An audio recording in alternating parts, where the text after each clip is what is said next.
All right. Good morning. Let's try that again. Good morning. Good morning. Thank you. Welcome and thank you for attending this important meeting in the life of our church. Whether you are here in person or online, we appreciate your thoughtful participation. It is my honor to call this semi-annual meeting of the First Congregational Church of Western Springs to order. Rich, would you mind coming up and opening us in prayer? Sorry, I didn't ask you ahead of time. I figured you could. Let me offer this blessing on your behalf. Gracious and loving God, we gather this day to discern who you are calling us to be, how we are called to get there. But we know that you will guide us each and every way. We are grateful for the gifts of curiosity, for work, for all the hands and hearts and minds that have put together this meeting and this vision of our future.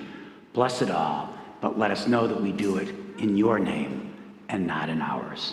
In Christ's name we pray and we gather. Amen. Amen. Thanks, Rich. We are live streaming the meeting, and a quorum will be determined by the number of views as well as the number of those present here today. Those numbers will be monitored by Ron Searle. Ron, do we have a quorum? It looks like we do here. Okay, awesome. Lynn Odgers will be preparing the minutes for our meeting today, which will be reviewed by Barry Orr-Deppner. Here is a quick snapshot of what we're going to cover today. First on the agenda, we have two relatively routine but important items to vote on. First is the annual meeting minutes from the February 2nd annual meeting, and then second is approving our new officers and committee members. So if you are viewing online, the next slide shows your viewing options. So if you need to vote online, there they are. The minutes from the February 2nd annual meeting were taken by Lynn Odgers and reviewed by Barry Orr-Deppner. They have been found to be an accurate recording of the meeting. May I have a motion to approve the annual meeting minutes? Thank you. Whoever seconded, that was great. All those in favor? Opposed? Abstentions? Okay, great. So moving on to electing the officers and new committee members. The fabulous church members shown on these coming slides have agreed to serve as officers or committee members starting July 1st. And I'm going to move through each committee slide and share the names of the co-chairs and the new members. So the members shown in blue are new to the different committees each year. So for the executive committee, Tom Mitchell will assume the role of moderator, and Patty Winiger will become associate moderator. Exec will have two new members, Sonia Martinez and Dan Miklos. And I know I'm a little biased here, but I have to say that this is a great group of thoughtful, intentional, and creative people who have been a wonderful resource and will continue to be a wonderful resource during this time of transition. Tom has been a fabulous associate moderator and a huge support to me over the past 2 years. The church is in good hands. Up next, the Christian Education Committee has a new chair, Carrie Teague, as well as several new members, Sarah Broski, Jen Prim, Charlie Kierst, and Annie Cummings. And I apologize ahead of time if I unintentionally butcher someone's name. I'm trying my best here. So Christian Ventures will also have a new chair, Christine Kivert, and will be joined by new members Bob Bernacki and Martha Lauerbecker. Nanette Farina is stepping down as chair, and she's been in that role for a while. She's done a marvelous job leading this group over the years, and she will continue to serve as an ad hoc member. So thank you, Nanette, if you're here in the sanctuary, for all that you have done. Diaconate will again be chaired by Barry Orr-Deppner. New members include Nancy Stanner, Gail Edgerton, Julie Jerebick, Nana Byers. And the Endowment Fund will have a new chair, Barbara Lamb, who will be joined by new members Melinda Kaiser, Mike Duza, Dennis Gurney, and Nancy Sutherland. Finance and Stewardship will continue to be chaired by the amazing Jim Meyernick. New finance members are Jens Irion, Daryl Brown, and Janet Turner. The Mission and Outreach Committee will be chaired by Cam Walker and joined by Mary Ennis, Tom Mitterraj, Laura Crossan, Julie Mueller, and Mary Chemnitz. The Music Committee will be chaired by Brian Clark, with new members Karen Weirdak and Dan Harps. And Jeanette Lloyd will be stepping into the role of chair of the Nominating Committee. More on that in just a minute. And Susie O'Brien will join the committee. And finally, the Properties Committee will have new co-chairs Vicki Lazan and Mark Miklos, and new members Laura Glozniak and John D., and I'm going to say this wrong, Kierkio. Sorry. I did want to take a moment to thank the outgoing chairs, Lori Mitchell and Jim Havlett. I believe they were only supposed to be temporary chairs for 6 months. They are now completing their second year as chairs of the Properties Committee. And it's been quite a couple of years for Properties. So thank you both for your dedication and service. So all in all, an amazing group of dedicated volunteers. The church could not run without these folks. So please join me in expressing our thanks.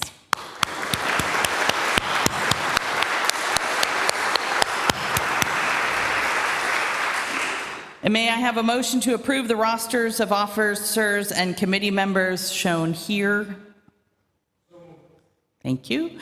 A second. All those in favor, raise your hand. Opposed? They are approved. Thank you so much. Starting July 1, these are the leaders of the church.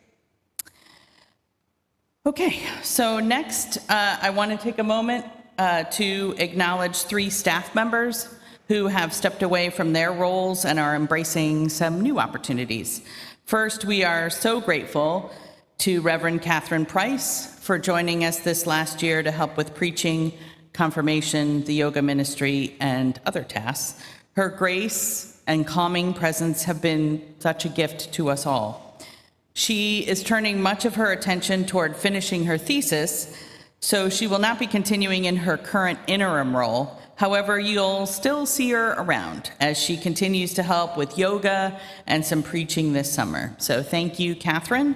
And as a side note regarding confirmation, Hope Sabaga will be coordinating confirmation for the coming year, continuing the work she did with Catherine last year. I also want to acknowledge the hard work of Jess Root, who has stepped down from her role coordinating young adult faith formation opportunities, specifically Moms in Faith on Friday mornings. We have so enjoyed her energy and creativity and commitment, and we're sad to see her go. But don't worry, you'll still see her around, but in a more volunteer capacity. And finally, I want to acknowledge Jeanette Lloyd. While many churches' numbers were shrinking, ours were growing. And a lot of that is thanks to Jeanette's hard work, persistence, and dedication. Although she will no longer be on staff recruiting, engaging, and coordinating new members, she is shifting her efforts to volunteer extraordinaire, chairing both the nominating committee and the welcome team. So we so appreciate all your efforts over the past years, Jeanette. Thank you. And so please join me in thanking these 3 amazing women and the gifts they've shared.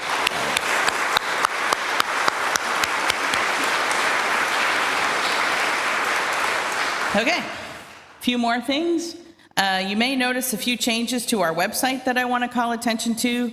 The first is the accessibility icon, which is that little person-shaped thing in blue. And you can spot that in the lower right corner of every web page. And this tool allows you to adjust the size, enhance contrast, activate text-to-speech, and more. So it makes our website easier to use for individuals with visual, auditory, motor, or cognitive impairments. The second is the seasonal button, which highlights the faith events happening during that season, including dates and registration links. Right now, you can imagine the summer button is on the website, and you can use it to access a whole host of information, including the sign up for the all-church pizza party at Plymouth Place. Shameless plug here. That is July 17th, so please sign up for that. And in the future, you can look for fall, Advent, Lent, and more seasonal buttons. So we hope these improvements make it easier to explore and engage with all we have to offer online. Okay, so with summer just starting, next slide, many of us are not thinking about fall. However, I did want to get a few key dates on the calendar for you all to note as we welcome Pastor Chrissy Williamson as our new senior pastor and say a fond farewell to Pastor Rich. September 7th is Chrissy's first preaching date, followed by a reception in Plymouth Hall. September 14th is a reception in Plymouth Hall to offer good wishes to wishes.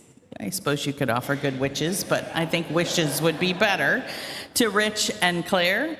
October 12th is Rich's last Sunday preaching, followed by a reception, and November 16th is Chrissy's installation. So please mark your calendars accordingly.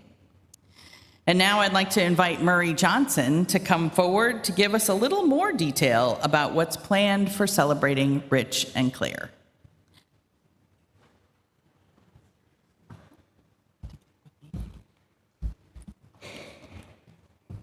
And a celebration it's going to be.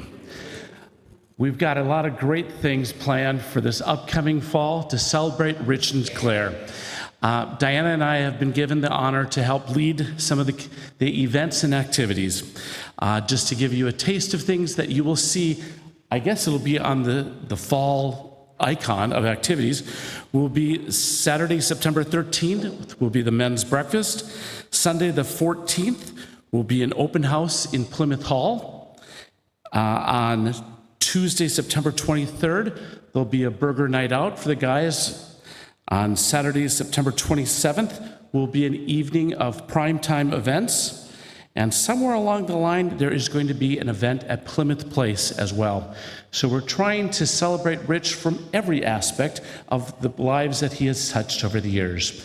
It's a great way of celebrating him, and we've formed several committees of people who will be helping us coordinate that. So we look forward to seeing you at one or many of these events this upcoming fall.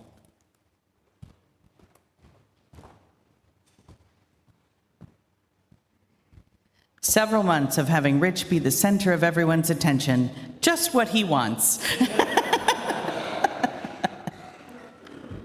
So thanks, Murray. I so appreciate all the work that you and Diana and the rest of the planning committee have done to coordinate those many moving parts associated with this. It also gives me a little bit of an opportunity to give a special shout out to two other staff members who have been doing a lot of work behind the scenes in helping prepare for Chrissy's arrival and ensuring Rich and Claire are suitably celebrated. Meredith Onion has worked tirelessly to think through plans, be thoughtful about what's needed to ensure a smooth transition, coordinate logistics, basically keep things moving forward. And Nancy O'Brien has been instrumental in helping Chrissy with the logistics of her move, including the purchase of her new home in Western Springs. So I know I speak for us all when I offer a heartfelt thank you to you both.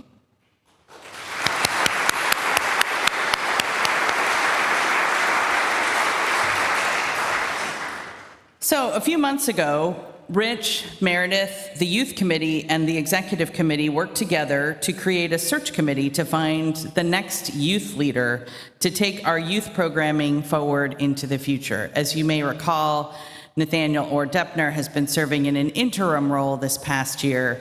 However, he has moved, and now we are looking for a more permanent solution.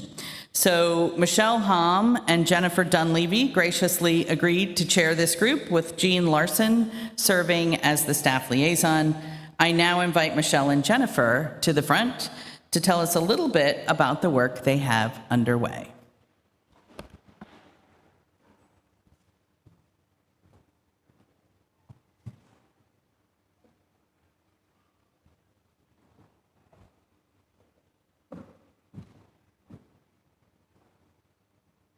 Good morning. Good morning. This will work for both of us.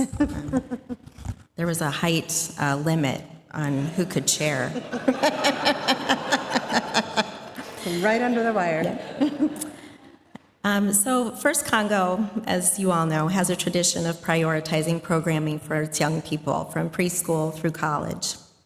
In fact, these opportunities that we provide for children and youth were the primary reason that my family joined First Congo, and it's probably true of many of you as well. As we just heard, this spring, church leadership and the volunteers on our youth ministry committee got together to discern the qualities that we felt were most important for our next youth ministry leader. We put together a job description and began a search. Before we update you on the search, I just wanted to share what the responsibilities of this position will be and the qualities that we're looking for in a candidate. The primary responsibility of this position will be to plan programs for our youth that give them a faith foundation that lasts a lifetime. This person will lead existing programs like Journeys, Confirmation, and PF, but we're also looking for someone who can bring ideas for other youth-centered activities that will meet the needs of young people in our church. It's our expectation that they will foster loving, inclusive, and safe spaces that offer opportunities for faith, fellowship, and fun.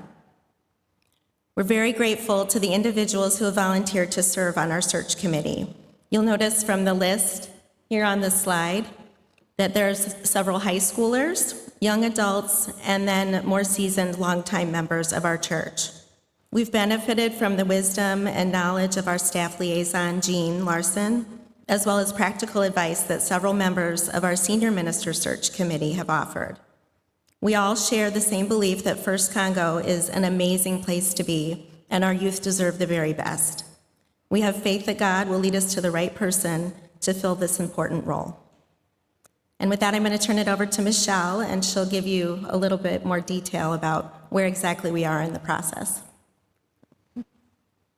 So we began this process in the Youth Programming Committee early this year, and we came together as a committee and had ideas of what we thought this position could and should look like and moving forward.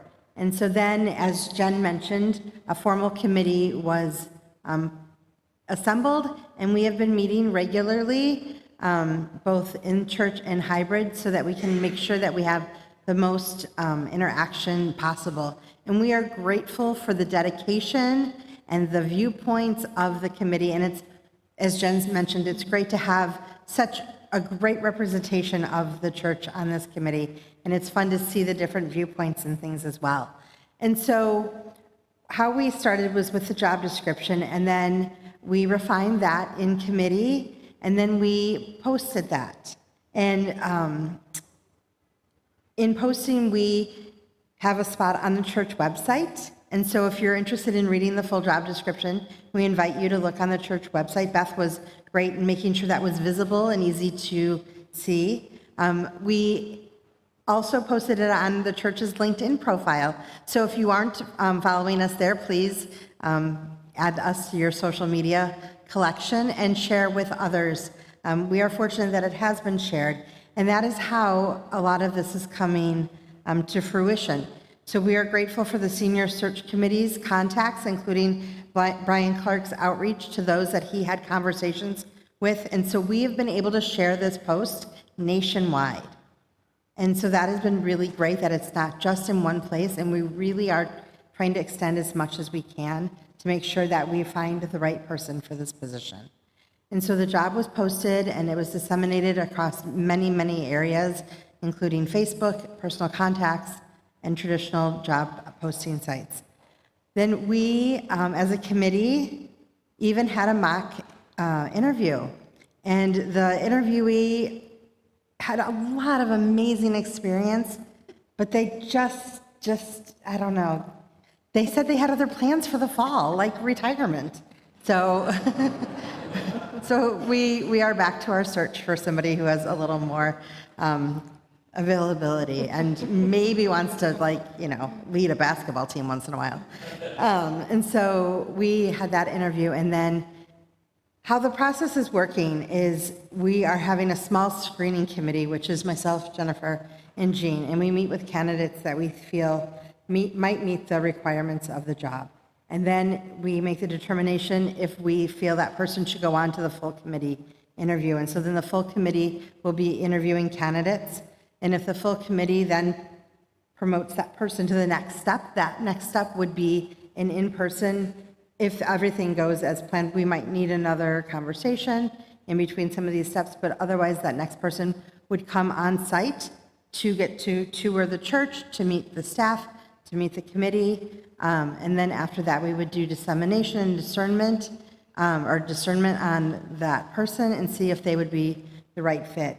And so while all of these pieces are kind of happening simultaneously, we're still sharing the post. We are hoping that we find the right person, and as much as we would love to have this person in church and ready for the fall, we're not letting a timeline dictate our needs. We're letting the will and the energy and the guidance that we're receiving be what helps us make that right fit. So that's kind of where we're at. Thank you.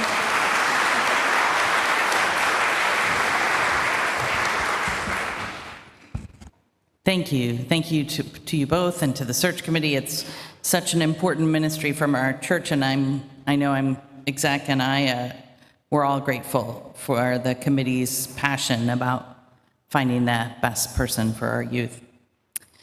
So for our final report, I invite Lori Mitchell, Jim Havlett, and Mary Brown to come up and talk with us about a large improvement project. Rich has mentioned it several times, to replace the roof on the education building. So here you guys are.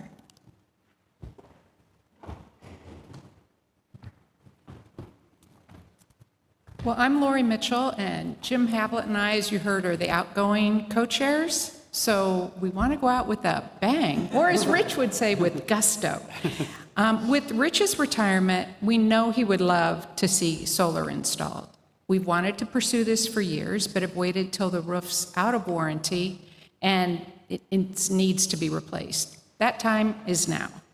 The roof was installed almost 20 years ago. It's requiring more frequent repairs, and it's causing more damage. If the roof's replaced, it's most cost-effective to also replace the HVAC. By the way, we would also do some HVAC units that are on the ground, not just on the roof, and some of these units are 20 years old as well.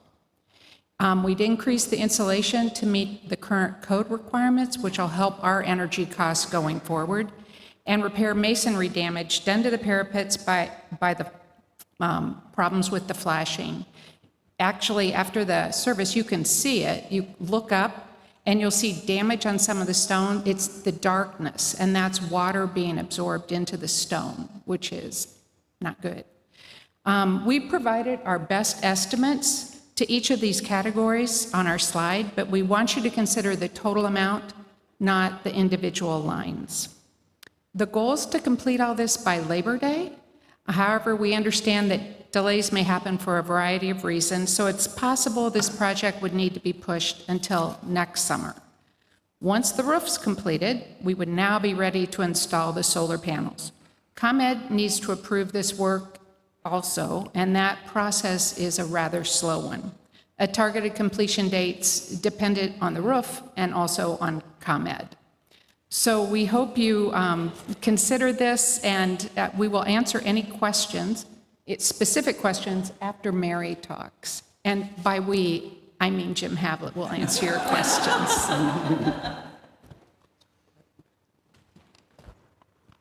Good morning. I'm Mary Brown, the treasurer, and I'd like to discuss how we propose paying for these necessary roof, masonry, HVAC, and engineering costs. Of the $762,000 cost, the church currently has $338,000 available, which is comprised of $150,000 in remaining funds from the last capital campaign over 10 years ago, $150,000 in accumulated surplus, and $38,000 that has already been collected for the solar panel fund. This leaves a $424,000 shortfall, which will first be covered by funds collected through the Kircher Ministry Fund and other member gifts. Because we're still collecting those funds, it is not known at this point exactly what the remaining shortfall will be. However, we have approached both the First National Bank of LaGrange and the church's endowment committee, both who have indicated their willingness to make a loan for the balance. The ultimate payoff from that loan will come from proceeds from the next capital campaign, tentatively scheduled for 2027. Before we move to vote on the roof replacement, I'd like to open for questions. Mark?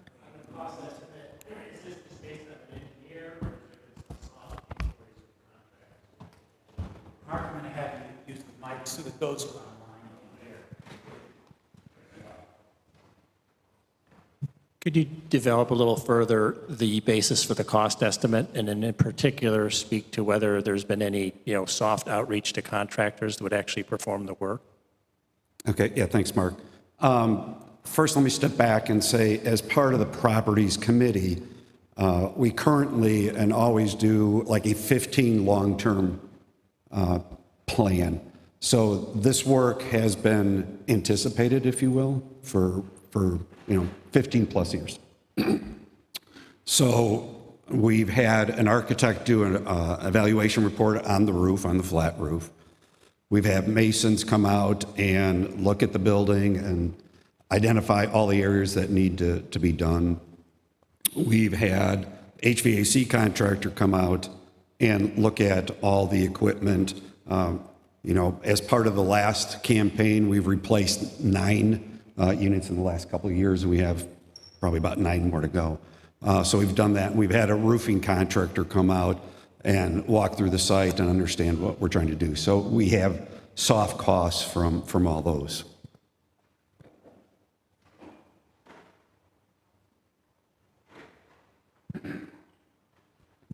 Can you talk about the reduction in maintenance costs and utility costs this project would deliver for us?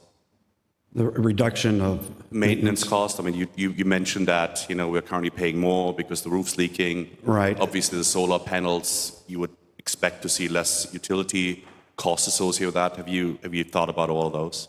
Correct, yeah. So last year, we did have maintenance on the roof, and it was in the price range of about $5,000 to $10,000. And those are just ongoing. As you all know, we have an old roof, like we all have an old roof. I mean, it's fitting we're here talking on Baptism Sunday between the great flood and water in the roof. I feel like I've been dealing with water for a while.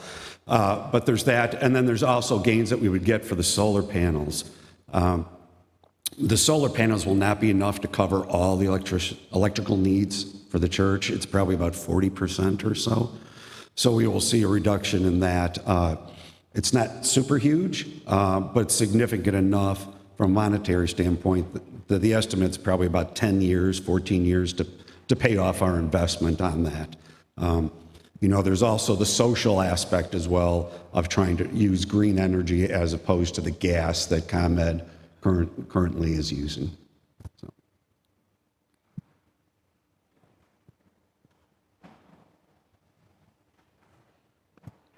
Given that this is an estimate, do you think there might be some impact of just the uncertainty in our economy with the tariffs on impacting the cost? We've had our discussions with our contractors so far, and the ones that provided the soft estimates, they say the materials available, the tariffs haven't impacted them yet. But we've also included some contingency in all those prices. But anybody that's dealt with a construction project, especially an older building, there are things that may jump up that we see once we start disassembling things and trying to put them back together. Was there a consideration to capture the rainwater from the roof for use in the grounds and reduce our water consumption? There was not consideration for that aspect of it. Sorry, can you talk for a second more about how the Kirch Fund is merging or not merging, or what's happening with that as it relates to this project? So the Kircher Ministry Fund is, you've all received correspondence, collecting donations towards a solar panel as well as a speaker series. But there's also been outreach to church members for contributions towards this roof replacement. Does that answer your question?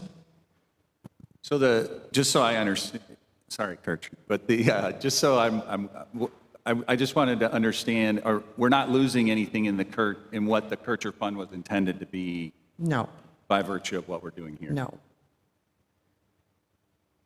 And I'll simply say that it's embarrassing because it's named after me. It's not like I get to use the fund. It's just in celebration of my ministry. But no, the speaker fund will be established. Nancy O'Brien, our business manager, has already been receiving gifts to the Kircher Fund. There have been conversations started with some people about gifts towards the roof amount as well. And the whole congregation will have an opportunity to make a donation towards the roof to help offset how much may need to be borrowed at this point. But we will fulfill the speaker fund. Probably first. Rich, if I could maybe reiterate a little bit about capturing the rainwater.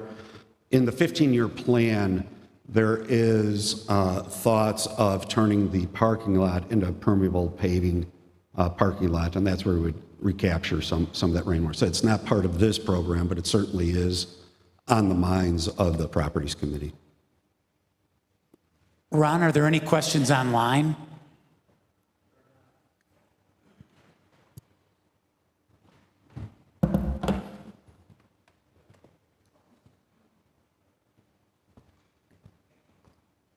Any more questions before the people who know how to answer them step down? Okay, looks like, thank you all for the information and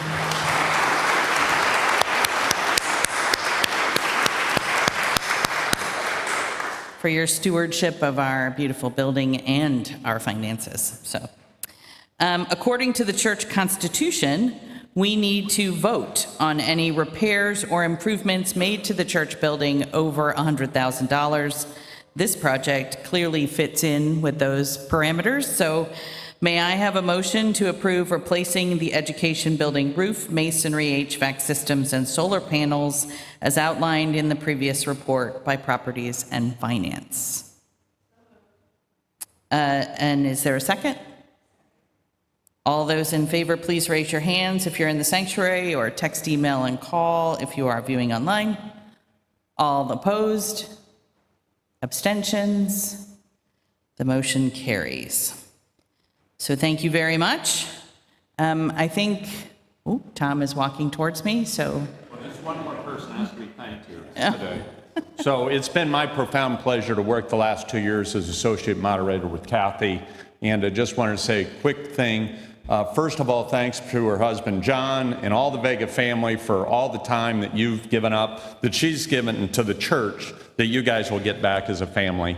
And, but it's just been my, again, profound honor to witness your dedication, your leadership, your listening, and your faithfulness in helping lead this congregation forward. So I'd like all of us to join in a round of applause to thank Kathy. Can I give you a hug?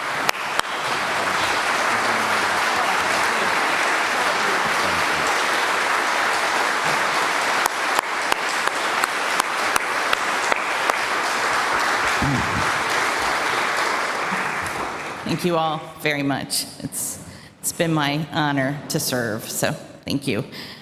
I think we all probably want to get on with this beautiful day. So first of all, after we adjourn the meeting, there is refreshments on the lawn, so please join us there.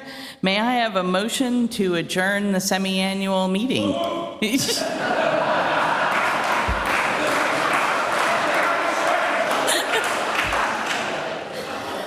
That would be my husband, thank you.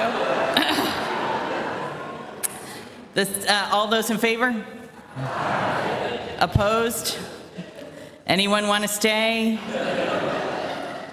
The semi-annual meeting of the First Congregational Church of Western Springs is adjourned. Thank you very much.